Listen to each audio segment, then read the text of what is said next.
Усім прывітанне, з вами Зміцер Лукашук, і мы пачынаем свой дзень эфірны і пачынаем абмяркоўваць падзеі ў Беларусі і за яе межамі ў нашым супольным праекце Еўрарадыё і Е-прамовы. І першым госцем нашага сённяшняга эфірнага дня стане стаў фактычна ўжо ж стане кіраўнік партыі Зялёныя Дмітрый Кучук. Добры дзень, спадар Дмітрый.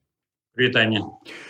Спадар Дмітрый, я пачну нашу размову з такога папярэджання. У мінулым сваім эфіры вы нагаварылі сабе на 15 сутак. І адседзелі гэтыя 15 сутак, і асноўным прэтэнзіяй да вас было тое, што вы сказалі менавіта ў эфіры Еўрарадыё. Так што не ведаю, ці хочаце ізноў на суткі, ці вот тэма такая, што ніякім чынам нельга стрымацца. Но тема действительно интересная. Суток, любой политик Беларуси, находящийся сейчас здесь, на этой территории, не обезопасен от, скажем, от ситки на сутках. Поэтому мы находимся здесь. Если придется сидеть, значит придется сидеть. То есть в таком ключе. Поэтому не боимся, давайте общаться. Тема действительно интересная. Иммигранты. Ну и у нас тут появилась еще сегодня такая новость пару часов назад. Я думаю, многие слышали о том, что Александр Лукашенко заявил о том, что хочет, скажем, не знаю, там, возглавить партию, либо там партию, которая ему симпатична, это партия Зеленых, и, не знаю, может быть, это повлияет. Когда придет там Губопик в следующий раз, мы будем звонить в администрацию и говорить, у нас вот есть такая крыша, между прочим. Так что как-то так. Ну, я не думаю. Я думаю, што калі прыйдзе Губазік наступны раз, то яны прыйдуць акурат такі для того, каб вас забраць і вызваліць пасаду кіраўніка партыі для іншага чалавека. Ну, знаете, для того, чтобы возглавить партию «Зеленых», нужно еще не только, скажем, заявлять какие-то популистские лозунги, нужно еще придерживаться ценностей «Зеленых», это подписаться под ЛГБТ-сообщество, ну и в конце концов закрыть атомную станцию, и чтобы в конечном итоге «Зеленые» проголосовали за такого председателя. Поэтому если Александр Григорьевич готов, скажем, закрыть атомную станцию, там, подписаться под ЛГБТ-сообщество, под ценности «Зеленых», ну, быть демократом прежде всего, потому что «Зеленые» это все-таки придерживаются демократических ценностей, а не, скажем, каких-то, значит, ценностей именно диктатуры. Поэтому, не знаю, может быть, действительно Григорьевич как-то позеленеет, но хотя в его возрасте, наверное, это уже бесполезно что-то с этим делать.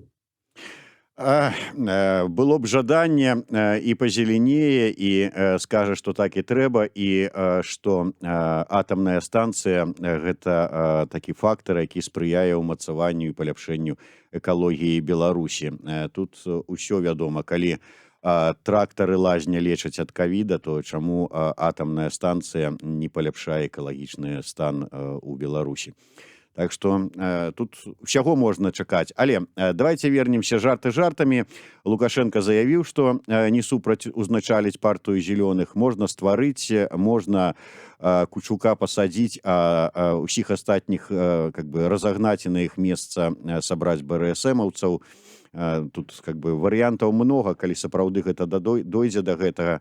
Але давайте пра тэму больш сур'ёзная. Чаму партыя Зялёных звярнула сваю увагу на сітуацыю з мігрантамі, з тымі турыстамі, якія прылятаюць самалётамі з Багдада ў Мінск, а потым нейкім дзіўным чынам апынаюцца каля беларуска-літоўскай мяжы і там спрабуюць, заблукаўшы, выбрацца, але, відаць, кірунак губляюць, але ж так і ёсць. Але чаму зацікавіла гэта ситуация Зеленых?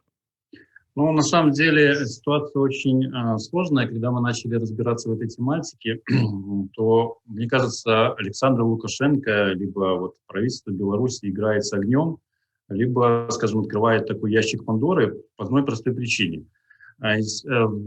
Скажем, в Турции находится порядка 2,5 миллионов беженцев.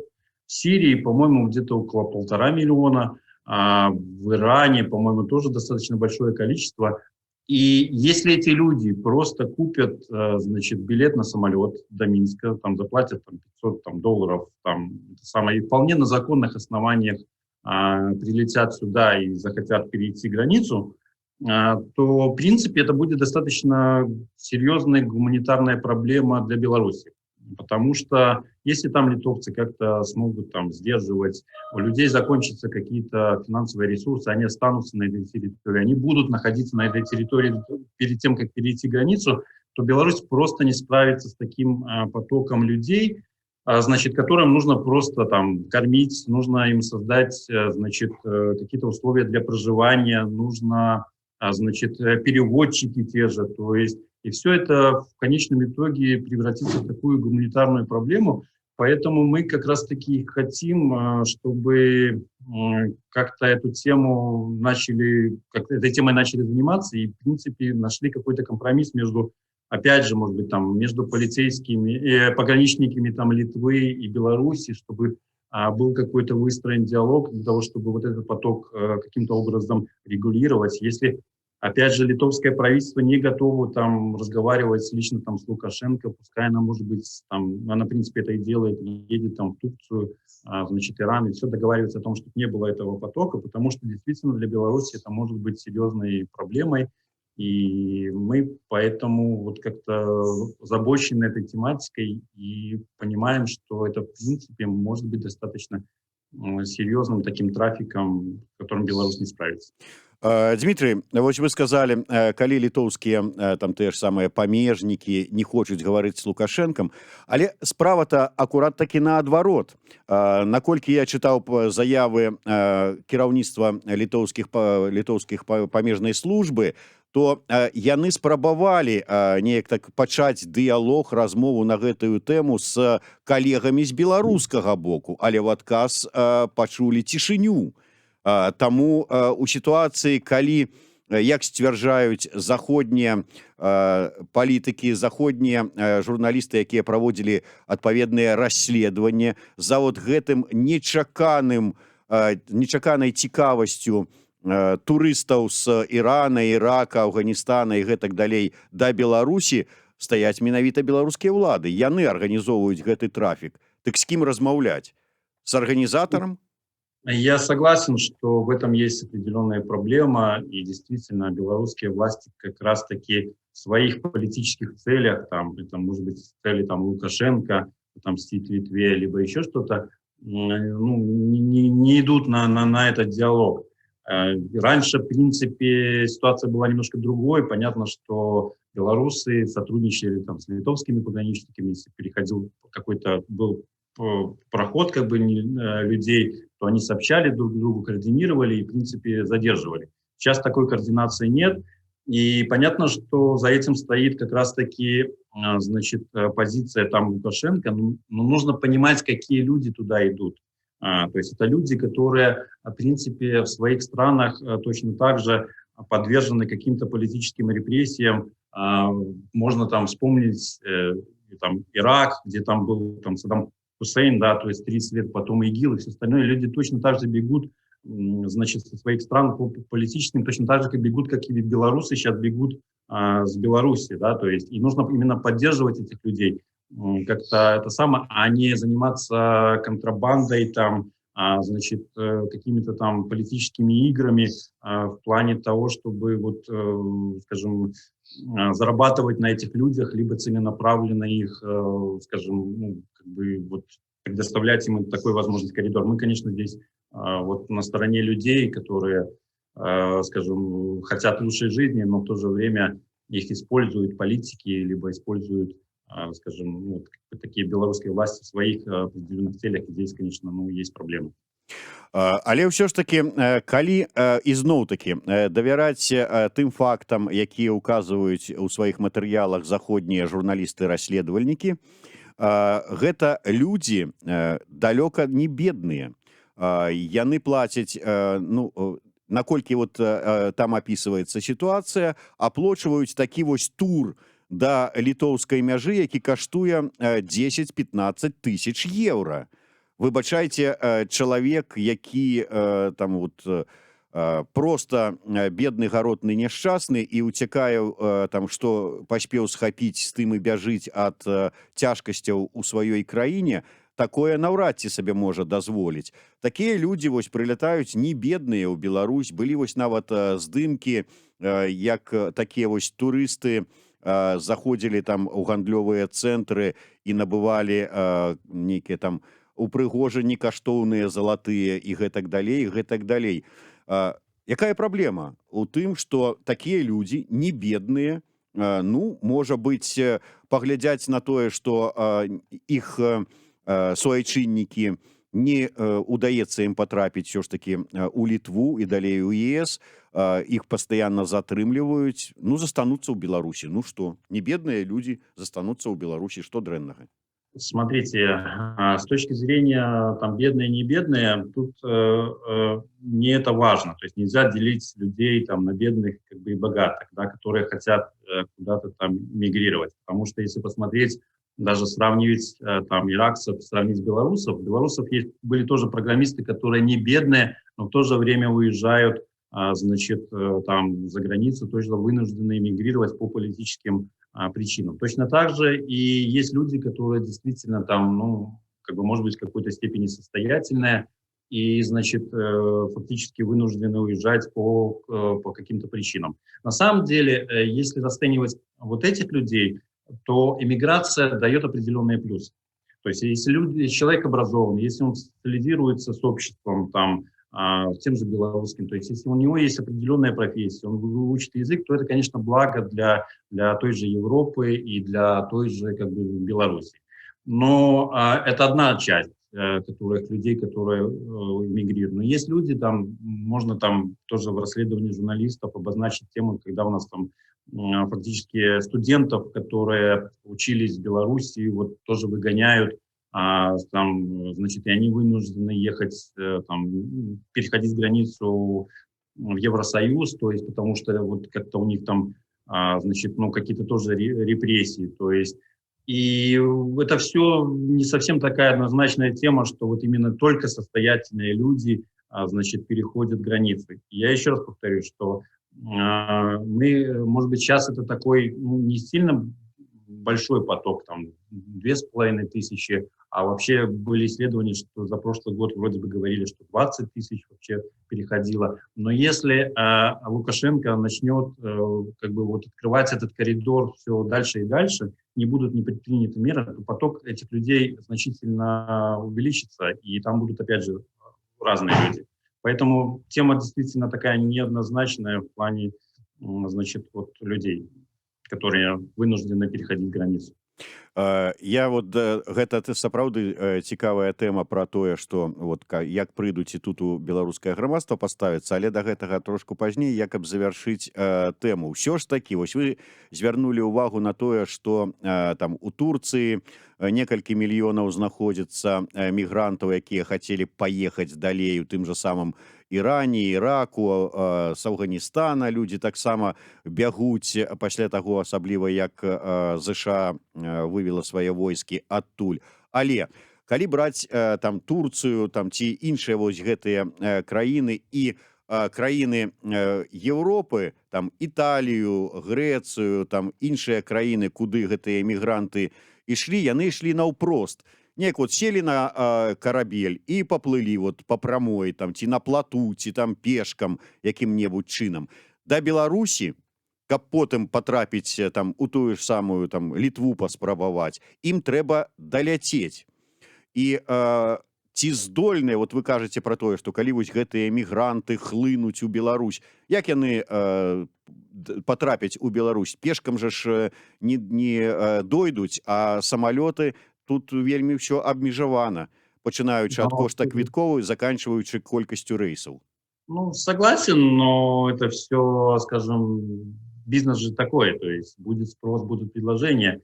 И белорусы, между прочим, приняли законодательный акт, Лукашенко подписал о том, что у нас безвизовый режим именно как раз-таки для турецких граждан, для граждан Ирака и Ирана. То есть просто нужно купить билет, значит, прилететь в Минск, и пройти там 180 километров, либо проехать значит, там, ну, там на автобусе, либо еще что-то. То есть и это для них на самом деле такой достаточно безопасный и удобный способ очень быстро попасть в Европу. То есть там не надо там через Балканы, там идти по горам, там еще как-то передвигаться. То есть и в принципе поэтому не знаю, то есть можно, конечно, регулировать количеством там поездок самолетов, но вообще на законодательном уровне, то есть препятствий для того, чтобы попасть в Беларусь, сейчас не существует для этих граждан. В этом и вся проблема. Добра, вернемся да беларускага грамадства. Скажите, вось вы асабіста ці скажем ваши сябры па партыі, я ведаю, што вы гэтую тэму ўжо там паміж сабой абмяркоўвалі, менавіта таму і ўзнікла тэма гэтай нашай сённяшняй размовы. Вы адзначаеце ў беларускім грамадстве нейкая змена стаўлення? Мы ж тут заўсёды казалі, мы беларусы такія талерантныя, мы тут да чалавека любой нацыі з адкрытай душой, там все на стол і гэтак далей. Што зараз нейкія змены ў грамадстве ў дачыненні да вось гэтых турыстаў?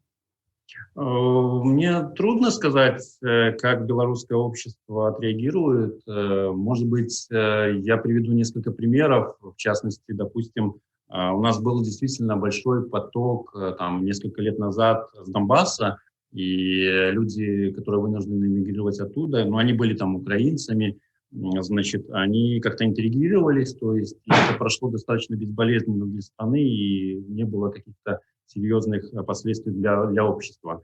Но в то же время, если посмотрите вчерашние новости там в Литве, то есть где люди протестуют против строительства там условий для проживания этих иммигрантов, и, может быть, белорусы тоже, когда ощутят на себе такой поток, может быть, у них тоже вызовет это, скажем, какое-то непонимание и не поддержку этих людей. Трудно сказать.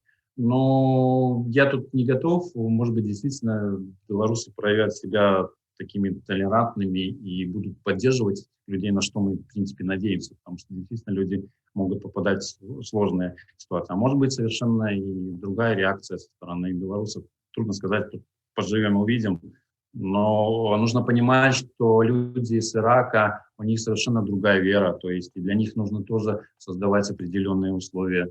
У них другая культура, то есть насколько они, опять же, будут интегрироваться в наше общество, если они захотят остаться, либо будут здесь как бы пытаться переходить границу, насколько они там финансово независимые в плане того, что, ну, как бы вот есть у них там возможность где-то жить, либо им придется жить там на вокзалах, а сейчас есть уже такая информация, что в Бресте, в Гродно люди уже там живут как-то там в каких-то там, ну, как бы нечеловеческих условиях.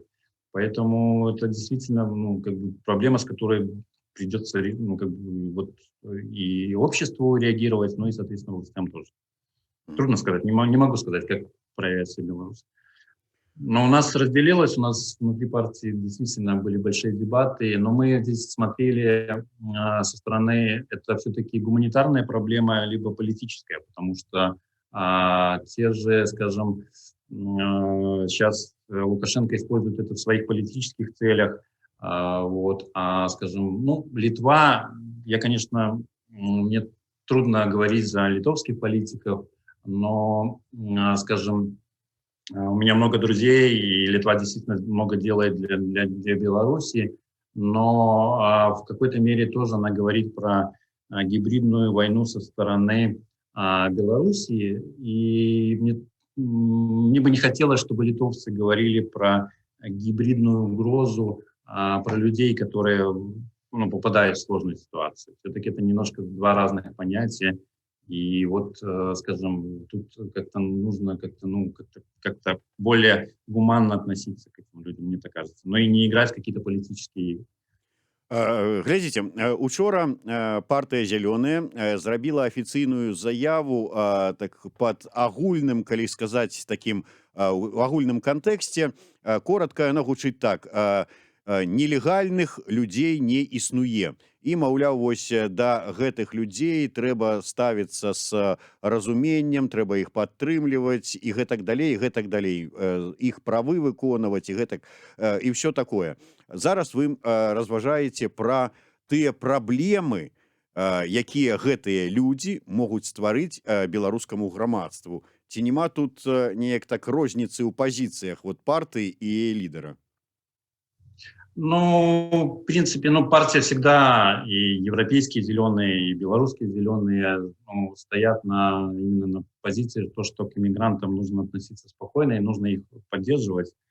И вот, и здесь, ну, это нормальная ситуация для любой политической партии, когда мы хотим сделать хорошее заявление, либо принять действительно, скажем, ну, какой-то такой политически значимый, обратить на проблему, которая как бы существует в Беларуси. Поэтому для нас мы, как бы, ну, это внутренняя такая кухня, скажем, внутрипартийная, но партия «Зеленые», европейские, значит, «Зеленые» всегда стояли значит, на поддержке людей, именно, скажем, ну, которые попадают в сложные ситуации, именно тех людей, которые вынуждены эмигрировать, либо они признаются там беженцами.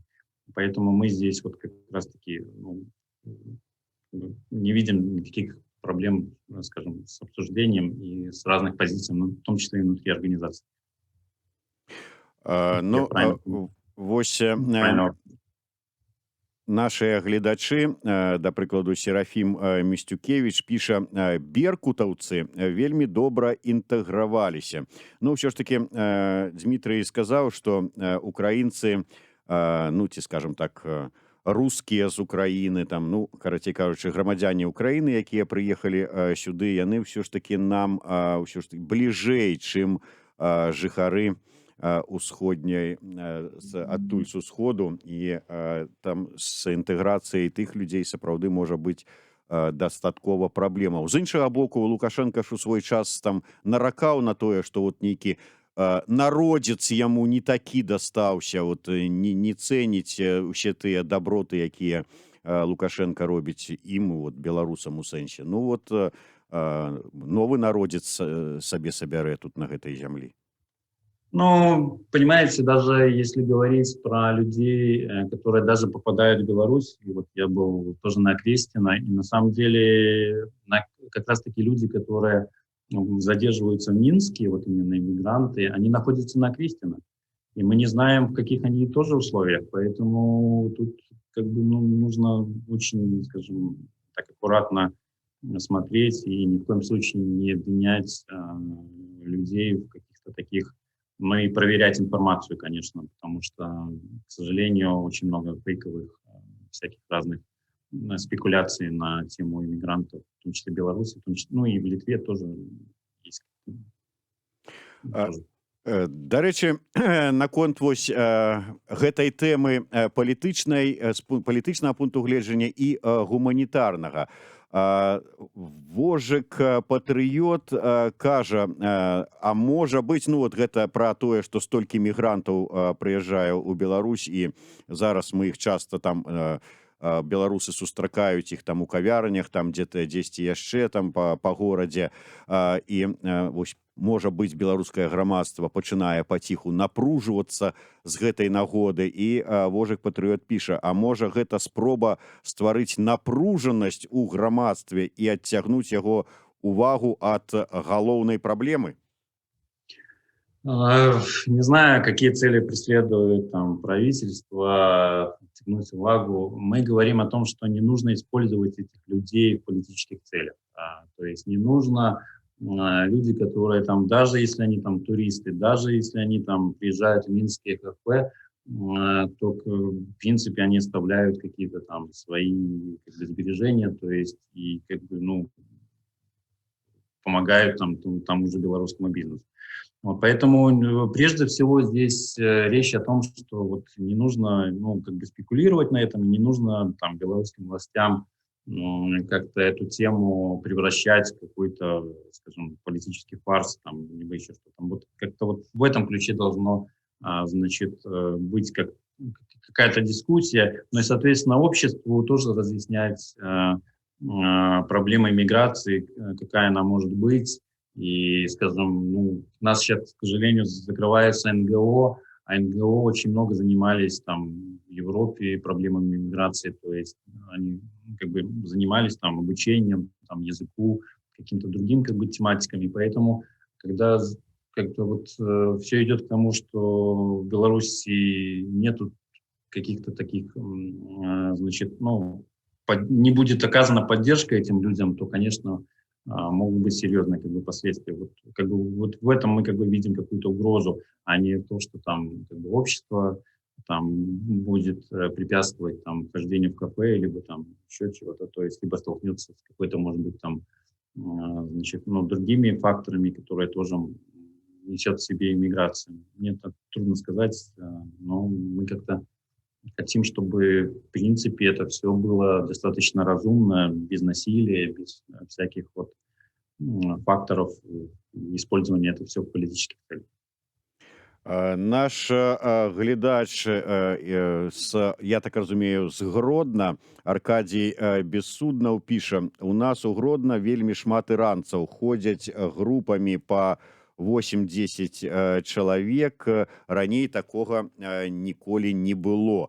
Сапраўды, вот ёсць такая сітуацыя і ў Гродна, і ў Брэсце, і ў іншых гарадах, але тут, конечно, было б цікава даведацца, як самі жыхары таго ж самага Гродна ставяцца да гэтай сітуацыі, як яны, якімі вачамі глядзяць на гэтыя групы іранцаў і што пра іх думаюць. Ну, я думаю, што будзем спадзявацца, што нашыя вось акурат такі гледачы падзеляцца сваімі ўражаннямі.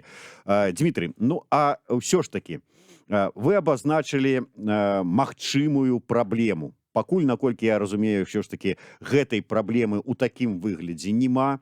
Няма ў Беларусі гэтага вось праблемы з мігрантамі, такой сітуацыі, як у той же самай Літве ці ў іншых краінах Еўропы, дзе даводіцца ствараць такія вось лагеры для уцекачоў і гэтак далей, і гэтак далей. Але вот вы прадбачыце, што можа змяніцца ў горшы бок сітуацыя. Якія, ну, я не ведаю, планы, ну, не планы, а якія парады далі б зялёныя беларускаму рэжыму? Вот што рабіць у гэтай сітуацыі? Калі людзі ўсё адно шукаюць магчымасці нейкім чынам з'ехаць з краіны, дзе яны ну, не могуць па нейкіх прычынах жыць далей у іншыя краіны, выбіраюць такі маршрут ўсё ж такі праз Беларусь, што рабіць? Ну, в первую очередь, конечно, нужно четко регулировать поток этих людей. Нужно относиться к ним с гуманитарных целей. То есть нужны переводчики, нужны, значит, общественные организации, которые будут помогать этим людям как-то адаптироваться там на территории Беларуси. Если эти люди там, ну, как бы они все равно перед тем, как переходить границу, все равно будут находиться на территории Беларуси, все равно они будут как-то, значит, ну, находиться, опять же, в Беларуси, да, с разными как бы причинами, пока они там рискнут перейти границу. То есть, и, значит, нужно выстроить действительно отношения, как это было раньше, с пограничниками там Литвы, как бы там этого там не хотелось, то есть там Александру Лукашенко, либо кто-то там дал какие-то указания, все-таки выстроить здесь деловые отношения для того, чтобы все-таки этот поток в какой-то степени сдерживать, потому что это обязательство международное как Белоруссии, так и, соответственно, как бы литовской стороны.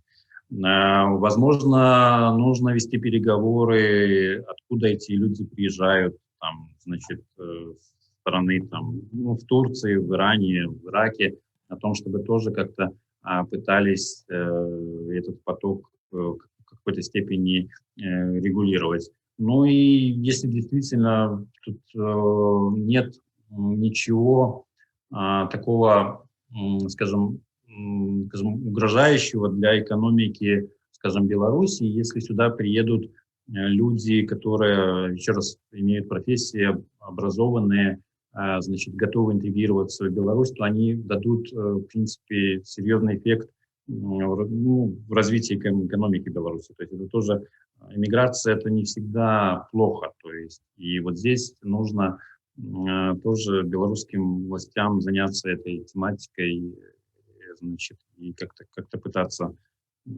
как-то вот не только использовать это в политических целях, а именно как бы в каких-то гуманитарных, ну и, соответственно, поддерживать людей. Дмітрий, вот вы, здаецца, гаворыце ўсё правільна, такія вось рэчы і дзеянні, якія сапраўды варта было б зрабіць, але існуе адно але. У тым выпадку, калі б гэта сапраўды былі людзі, якія самастойна шукаюць шляхі, як ім пераехаць, эміграваць у той же самы Еўрасаюз. Калі на дадзеным выпадку выглядае на тое, што гэта арганізаваныя групы і арганізоўвае іх, С прямой эфир. то тут іншая сітуацыя. Гэтыя ўсе парады не спрацуюць. Тут сложно как бы сказать. Вот. Ну, конечно, это вся политическая тема, и я тут как бы, ну, мне сложно как бы сказать, комментировать вот действия властей, поэтому пока воздержусь от комментариев. Не хоча спадар Дмітрый на чарговыя 15 сутак, таму вельмі асцярожна каментуе пэўныя пытанні. Сапраўды, ну што ж, будзем спадзявацца, што да крызіса мігранцкага ў Беларусі справа не дойдзе. Ну, а калі вот колькасць тых, хто хоча пераехаць, там, скажем, патрапіць у выніку ў Беларусь і будзе вымушаны тут застацца ці на пэўны час, ці на, можа быць, вырашыць назаўжды, што гэта пытанне будуць вырашацца цывілізавана, як з боку улады, якой бы гэта улада не была, тая, што ёсць сёння, ці тая, што прыйдзе ёй на змену, ну і з боку беларускага грамадства, што таксама вельмі важна, таму што калі улады, якія б яны не былі, прымалі адно рашэнне, а грамадства прытрымлівалася іншае меркаванне, то как бы было б канфлікт інтарэсаў, а у гэтым канфлікце окажутся, ну, как бы так сказать, ну, под ударом людзі трэція. Дзякуй вялікі. Я нагадаю, што з намі на сувязі з Мінску быў кіраўнік, пакуль яшчэ кіраўнік, пакуль Лукашенко не прыйшоў на гэтую пасаду, партыі зялёныя, Дмітрый Кучук. Дзякуй вялікі, Дмітрий. Дякую вам.